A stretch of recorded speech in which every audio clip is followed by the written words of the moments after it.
Dans l'actualité du Swiss News de cette belle semaine, Théophile Elliott est connu pour ses nombreuses expatriations à l'international. Il s'est expatrié dans plusieurs pays tels que l'Espagne, Malte et également la Thaïlande. À travers cette vidéo, on va donc comprendre comment bien s'expatrier en Thaïlande, quelles sont les démarches administratives à suivre, quels sont les inconvénients, les avantages de vivre en Thaïlande et comment il ressent le pays, la culture, le choc de tradition. Si vous aussi vous souhaitez voyager en Thaïlande et vous expatrier en Thaïlande, c'est le moment. Salut, c'est Théo, bienvenue dans cette nouvelle vidéo et aujourd'hui je vais vous montrer comment je me suis expatrié en Thaïlande.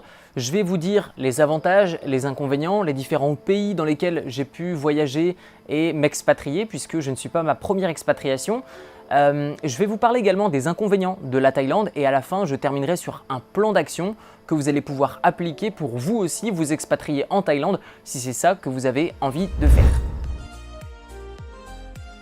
Concernant le livre de la semaine, avez-vous déjà lu L'art de se lancer de Guy Kawasaki? C'est le livre, le guide tout-terrain pour auto-entrepreneurs. Vous dirigez une petite entreprise ou une association, ce livre va vous aider. Ce livre va vous aider à transformer votre produit, idée ou même service en un réel succès. C'est un réel guide pour votre entreprise. Vendre ses produits avec Instagram Shopping, c'est désormais possible.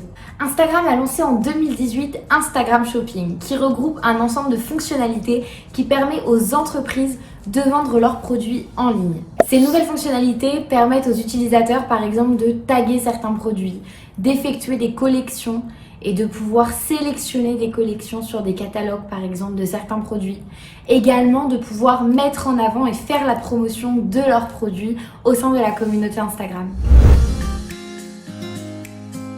Dans la rubrique Le saviez-vous, cette semaine, le gouvernement a tweeté et a dénoncé le dropshipping comme pratique douteuse. En effet, Bruno Le Maire, ministre de l'économie, a publié un communiqué officiel cette semaine sur Twitter invitant les utilisateurs à se méfier contre cette pratique qui est certes légale, mais qui est bien souvent utilisée comme pratique commerciale trompeuse. Cette pratique est devenue très courante sur les réseaux sociaux et notamment sur les comptes de certains influenceurs qui en font la pub.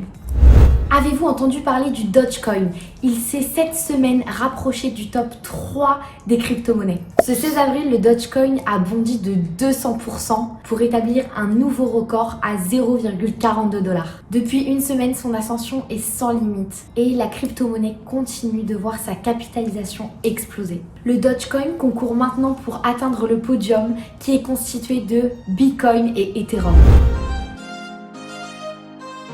On a tous déjà entendu dire que le dropshipping était mort. La formation de cette semaine, Drop is Dead, nous prouve le contraire. Certaines entreprises explosent les scores en 2021 et pourquoi pas vous?